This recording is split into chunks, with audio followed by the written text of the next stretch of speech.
People without friends aren't necessarily avoidant, but those who never initiate contact with friends probably are. Some people are emotionally sensitive with keen observational skills, able to quickly adapt to various social environments, and even appear to have good relationships with others.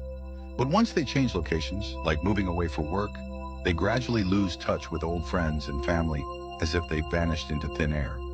These people are typical examples of avoidant personality. In truth, it's not that they don't understand social interaction, but that they're unwilling to maintain deeper relationships. Without a necessary reason, they won't reach out. If a relationship becomes too intimate, they instinctively create distance.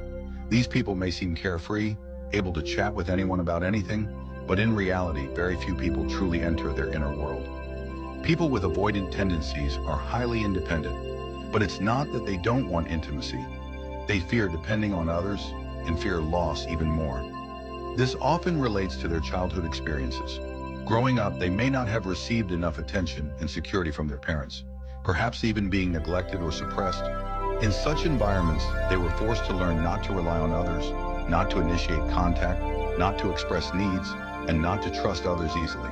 On the surface, they can chat with anyone, but they have very few true friends.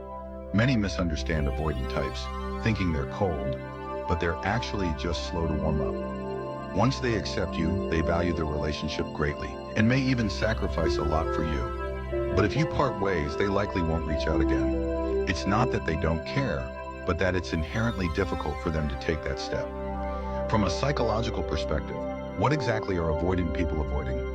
Behind their behavior, there are often two core emotional conflicts. The first is called fusion anxiety. Avoidant types instinctively reject relationships that become too intimate. They're accustomed to being alone, dislike feeling restricted, and especially fear being controlled. Once they get too close to someone, they feel they must sacrifice their space and freedom, so they deliberately maintain distance, avoiding situations where they feel passive or vulnerable. For example, many avoidant people, even if they love their family deeply, won't visit home frequently, because going home means facing parental expectations and interference.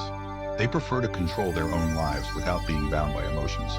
Therefore, they tend to maintain a not too close, not too distant relationship pattern, such as casual friendships, long-distance relationships, or partnerships with strong boundaries. Once the other person becomes overly dependent, they instinctively distance themselves, sometimes even abruptly ending the relationship. The second is separation anxiety. Many assume avoidant people aren't afraid of separation, but that's not true. They simply don't want to face emotional collapse during separation, so they choose to withdraw preemptively. They won't desperately try to hold on like anxious types, but instead appear indifferent, deliberately lowering their expectations for relationships, armoring themselves with an "I don't care" attitude. This applies to family relationships too. They long for parental concern, but won't actively seek comfort, instead telling themselves, "I'm used to being alone anyway." I don't care. They fear loss, but fear dependence even more. So they'd rather pretend to be indifferent than expose their vulnerability.